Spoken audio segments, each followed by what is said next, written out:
नमस्कार बच्चों। आज हम 1971 के युद्ध का वो छुपा रहस्य समझेंगे जिसने भारत को जीत दिलाई। हम सब ने जबरदस्त जीत के बारे में सुना तो है, पर आज हम जानेंगे पर्दे के पीछे की असली कहानी। तो आज का सबसे बड़ा सवाल यही है। सोचिए, सिर्फ 13 दिनों में 3 दिसंबर से 16 दिसंबर 1971 के बीच भारतीय सेना ने दुनिया का नक्शा ही बदल दिया। ये कोई मामूली जीत तो थी नहीं। तो फिर आखिर ये हुआ कैसे? चलिए सबसे पहले उस कहानी को थोड़ा याद कर लेते हैं जो हम सब जानते हैं। भारतीय सेना के उस पराक्रम की कहानी, है ना। एक ऐसी जीत जिसने दक्षिण एशिया की पूरी जियोपॉलिटिक्स को हमेशा हमेशा के लिए बदल कर रख दिया।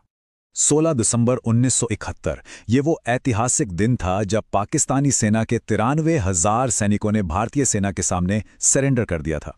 जरा सोचिए, ये दूसरे विश्व युद्ध के बाद दुनिया का सबसे बड़ा मिलिट्री सरेंडर था। ये नंबर ही अपने आप में इस जीत की कहानी कह देता है। और इस ऐतिहासिक जीत का नतीजा क्या निकला? नतीजा था एक नए आज़ाद देश का जन्म, बांग्लादेश। पूर्वी पाकिस्तान का वजूद खत्म हो गया और दुनिया के नक्शे पर एक नया देश उभर कर आया। लेकिन क्या कहानी सिर्फ इतनी ही है? क्या ये जीत सिर्फ सेना के शौर्य और बहादुरी का ही नतीजा थी? शायद नहीं। असली कहानी में कुछ हीरोज ऐसे भी थे जो पर्दे के पीछे से काम कर रहे थे। तो चलिए आज उन गुमनाम हीरोज की दुनिया में चलते हैं। मिलिए भारत की फॉरेन इंटेलिजेंस एजेंसी रॉस से। 1971 की लड़ाई के वक्त ये एजेंसी सिर्फ 3 साल पुरानी थी, मतलब एक बिल्कुल नई संस्था। और इसके फाउंडर थे आर.एन. काओ, एक जबरदस्त रणनीतिकार जो इस पूरी कहानी के आप कह सकते हैं सेंटर में है। अब इस जीत का जो सबसे बड़ा राज है वो समझिए। ये युद्ध असल में 2 मोर्चों पर लड़ा गया था। एक मोर्चा था इंटेलिजेंस का, जो अंधेरे में परछाइयों में लड़ा गया, और दूसरा मोर्चा था मिलिट्री अटैक का, जो बैटलफील्ड में लड़ा गया। मतलब एक लड़ाई वो थी जो दुनिया को दिखाई नहीं दी, और दूसरी वो जो सबने देखी। तो ये पहला चरण क्या था? इसे हम कह सकते हैं मैदान तैयार करना। ये वो फेज था जहां असली बाजी पलटी गई थी। मतलब भारतीय सेना के मैदान में उतरने से बहुत पहले ही रॉ ने पाकिस्तान को अंदर से कमजोर करने का काम शुरू कर दिया था। ये तो आर.एन. काओ की जीनियस का एक शानदार उदाहरण है। देखिए, जनवरी 1971 में रॉ ने गंगा नाम के एक पुराने भारतीय विमान के अपहरण की एक बहुत ही चालाक योजना बनाई। विमान को लाहौर ले जाया गया, सभी यात्रियों को सुरक्षित छोड़ दिया गया, लेकिन भारत ने इसी घटना का बहाना बनाकर वेस्ट और ईस्ट पाकिस्तान के बीच अपना एयर स्पेस बंद कर दिया। इसका नतीजा, अब पाकिस्तानी सेना को अपने सैनिक और सामान श्रीलंका के रास्ते से भेजने पड़े, जो बहुत ही लंबा और महंगा रास्ता था। मतलब जंग शुरू होने से पहले ही दुश्मन की कमर तोड़ दी गई। और इसके साथ ही रॉ ने एक और बहुत बड़ा काम किया। उन्होंने 1 लाख से भी ज्यादा बांग्लादेशी गुरिल्ला लड़ाकों को ट्रेनिंग दी। ये वही लोग थे जो अपनी आज़ादी के लिए लड़ रहे थे और जिन्हें हम मुक्ति बाहिनी के नाम से जानते हैं। इन लड़ाकों ने 8 महीनों तक पाकिस्तानी सेना को पूर्वी पाकिस्तान के अंदर ही उलझाए रखा, उनके कम्युनिकेशन को तोड़ा और उनका हौसला पस्त कर दिया। हाँ तो बच्चों, ये एसएससी एग्जाम के लिए बहुत महत्वपूर्ण है। ये समझना कि इस 1971 की लड़ाई सिर्फ 13 दिन की मिलिट्री कार्रवाई नहीं थी, बल्कि ये महीनों तक चले इंटेलिजेंस ऑपरेशंस और गुरिल्ला वॉर का नतीजा थी। युद्ध 2 चरणों में जीता गया, ये याद रखिएगा। तो अब जब रॉ और मुक्ति बाहिनी ने जमीन पूरी तरह तैयार कर दी थी, तब आया दूसरा चरण। 3 दिसंबर 1971 को भारतीय सेना ने अपना फाइनल और निर्णायक हमला शुरू किया। भारतीय सेना ने एक साथ कई तरफ से पूर्वी पाकिस्तान पर हमला बोल दिया।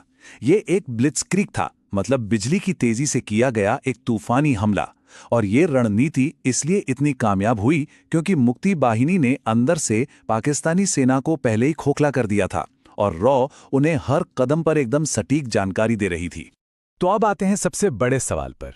इस जीत का वो छुपा हुआ रहस्य क्या था? वो कौन सी एक चीज थी जिसने इस नामुमकिन सी लगने वाली जीत को मुमकिन बना दिया? वो कौन सी कड़ी थी जिसने इंटेलिजेंस और मिलिट्री को एक साथ जोड़ दिया? जवाब इन 2 महान लोगों में छिपा है। एक तरफ थे रॉ चीफ आर.एन. काओ, इंटेलिजेंस स्ट्रेटजी के मास्टर, और दूसरी तरफ थे army chief field marshal Sam Manekshaw, military action के महानायक। आप कह सकते हैं कि काओ ने शतरंज की बिसात बिछाई और मानेकशॉ ने उस पर शह और मात दी। और यही था इस जीत का सबसे बड़ा छुपा हुआ रहस्य, इन दोनों के बीच का जबरदस्त तालमेल। उनके ऑफिस आसपास थे और वे कभी भी एक दूसरे के ऑफिस में बिना किसी फॉर्मेलिटी के जाकर रणनीति पर बात कर सकते थे। रॉ और सिन्हा के बीच ये जो कमाल का कोऑर्डिनेशन था, यही इस युद्ध का मास्टर स्ट्रोक था, जिसने जीत को पक्का कर दिया। तो ये सब जानना हमारे लिए जरूरी क्यों है? ये इसलिए जरूरी है क्योंकि ये हमें सिखाता है कि जंग सिर्फ मैदान पर हथियारों से नहीं, बल्कि रणनीति, दिमाग और सबसे बढ़कर एक बेहतरीन टीम वर्क से जीती जाती है। चलिए, तो आज के क्लास के जो मुख्य बिंदु हैं उन्हें जल्दी से दोहरा लेते हैं। युद्ध 13 दिन चला। इसे 2 फेज में जीता गया। पहला इंटेलिजेंस, दूसरा मिलिट्री। रॉ ने 1 लाख से ज्यादा मुक्ति बाहिनी को ट्रेन किया। गंगा विमान अपहरण एक बहुत बड़ी स्ट्रैटेजिक मूव थी। काओ और मानेकशॉ के बीच का तालमेल जीत की चाबी था, और आखिर में बांग्लादेश का जन्म हुआ। इन सभी पॉइंट्स को अच्छे से याद कर लीजिएगा, खासकर युद्ध के 2 चरणों और उसमें रॉ की भूमिका के बारे में, क्योंकि इससे परीक्षा में सवाल पूछे जाने की पूरी संभावना है।